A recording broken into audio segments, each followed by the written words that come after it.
Gemma Galanza naglabas ng seryosong saloobin tungkol sa setting ni Kyle Negrito. Inaming may mga lapses ang kasalukuyang main setter ng team. Pero Queen Falcon may pakiusap naman sa mga fans ng Creamline. Pero before we begin, please don't forget to subscribe, like and comment on this video. I-click din ang notification bell para lagi kang updated sa Creamline happenings. Isa nga sa mga itinuturong dahilan kung bakit sunod-sunod ang pagkatalo ng Creamline this conference ay ang inconsistent na playmaking ni Kyle Negrito. Madalas ngang maging sentro ng pambabash ang nasabing setter dahil sa umano'y pagbaba ng kanyang performance kumpara noong nakaraang conference. Naging matunog na request nga ng mga fans na bumalik na si Gia Morado para naman matulungan ng defending champions na tila dehado daw ngayong semifinals. Well, hindi naman natin maiaalis na baka under heavy pressure lang talaga si Negrito sa kada game, lalo pat malaking role ang ginagampanan niya this season. Isa pa ay may mga bagong members ng team na maaaring hindi niya pa masyadong kabisado kung paano maglaro.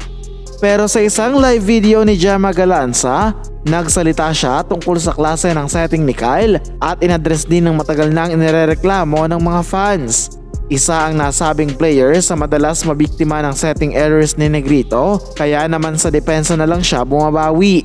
Ayon kay Queen Falcon, totoo man daw na may mga lapses sa playmaking ang nasabing setter, pero hindi naman daw kasi ganun kadali ang makapag-adjust from being a backup setter to instant main setter ng koponan. Inamin niya rin na matinding pressure talaga ang nararamdaman ni Kyle dahil 8-time PVL best setter at 4-time PVL MVP lang naman ang pinalitan niya. Dami talaga kay Kyle, ganito, ganyan. Parang, anong kala nyo kay Kyle?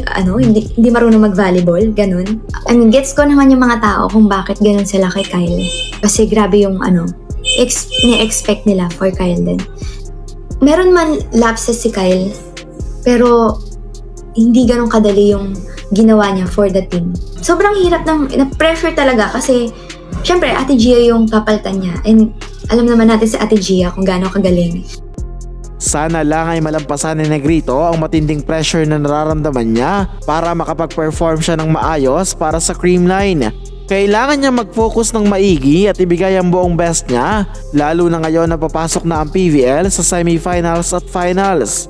Sa ngayon naman ay tila umangat na ang numero ni Kyle at pangalawa na siya sa best setter position behind Jel Cayuna ng eliminated team na Signal HD Spikers.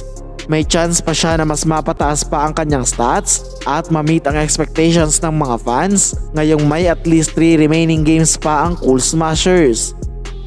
And that's it mga Ka-Valley News. Please continue supporting this channel para sa mga up-to-date na kaganapan sa Creamline World.